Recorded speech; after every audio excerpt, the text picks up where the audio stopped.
Secunderabad west మారేడుపల్లిలో BRS నేత ఎర్రోళ్ల శ్రీనివాస్ ను పోలీసులు అరెస్ట్ చేశారు. ఇటీవలే కౌశిక్ రెడ్డి అరెస్టుపై సమయంలో పోలీసులపై దురుసుగా ప్రవర్తించారని శ్రీనివాస్ పై కేసు నమోదైంది. దీంతో ఆయనను ఇంటి వద్దే పోలీసులు అరెస్ట్ చేశారు. మరోవైపు ఎర్రోళ్ల శ్రీనివాస్ ఇంటి వద్దకు బీఆర్ఎస్ నేతలు భారీగా చేరుకుంటున్నారు.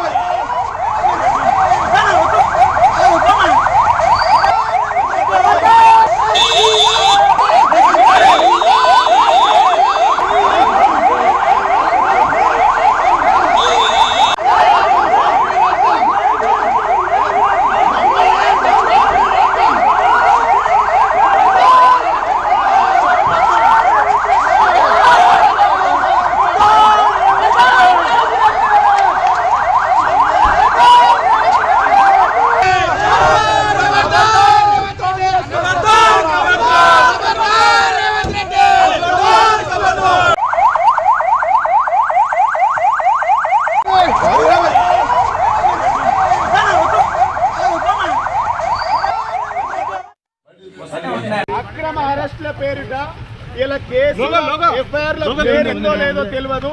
ఇలా అన్యాయంగా కేసులలో బనాయించి టీఆర్ఎస్ పార్టీ నాయకులను ఇబ్బంది పెడతా ఉన్నారు.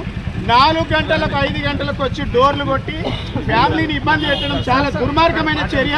ప్రజాస్వామ్యం ఇస్తామని చెప్పినటువంటి ఈ కాంగ్రెస్ ప్రభుత్వం అప్రజాస్వామికంగా వ్యవహరిస్తూ ఉన్నది. ఎస్సీ ఎస్టీ కమిషన్ చైర్మన్ చేసిన చట్టం అంటే ఏందో తెలుసు. నోటీసులు ఇవ్వకుండా ఎఫ్ఐఆర్ల పేరు లేకుండా అరెస్ట్ చేయడం అని మేము తీవ్రంగా ఖండిస్తూ ఉన్నాం. అక్రమ అరెస్ట్ల పేరిట ఇలా కేసు ఎఫ్ఐఆర్ల పేరుందో లేదో తెలియదు. ఇలా అన్యాయంగా కేసులలో బనాయించి టీఆర్ఎస్ పార్టీ నాయకులను ఇబ్బంది పెడతా ఉన్నారు. 4 గంటలకు 5 గంటలకు వచ్చి డోర్లు కొట్టి ఫ్యామిలీని ఇబ్బంది పెట్టడం చాలా దుర్మార్గమైన చర్య. ప్రజాస్వామ్యం ఇస్తామని చెప్పినటువంటి ఈ కాంగ్రెస్ ప్రభుత్వం అప్రజాస్వామికంగా వ్యవహరిస్తూ ఉన్నది. ఎస్సీ ఎస్టీ కమిషన్ చైర్మన్ చేసిన చట్టం అంటే ఏందో తెలుసు. నోటీసులు ఇవ్వకుండా ఎఫ్ఐఆర్ల పేరు లేకుండా అరెస్ట్ చేయడం అని మేము తీవ్రంగా ఖండిస్తా ఉన్నాం.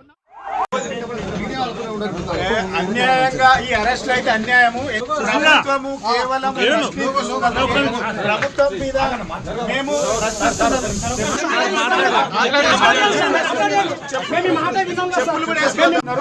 తెలంగాణ వాదులు గమనించాలి. ఈ ప్రభుత్వం ఎన్ని కేసులు పెట్టినా ఎంత దుర్మార్గంగా వ్యవహరించినా డెఫినెట్ గా ఈ కేసులకు భయపడం 14 సంవత్సరాలు ఉద్యమం చేసినాం. ఎస్సీ ఎస్టీ కమిషన్ గా చేసిన చట్టమందేనా నాకేందో తెలుసు.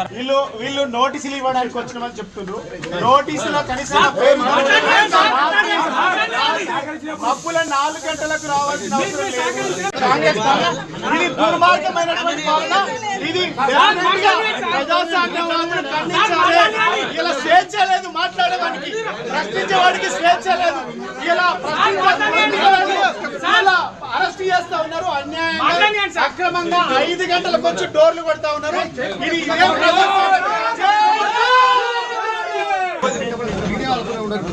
అన్యాయంగా ఈ అరెస్ట్ అయితే అన్యాయము. ప్రభుత్వము కేవలం ప్రభుత్వం మీద మేము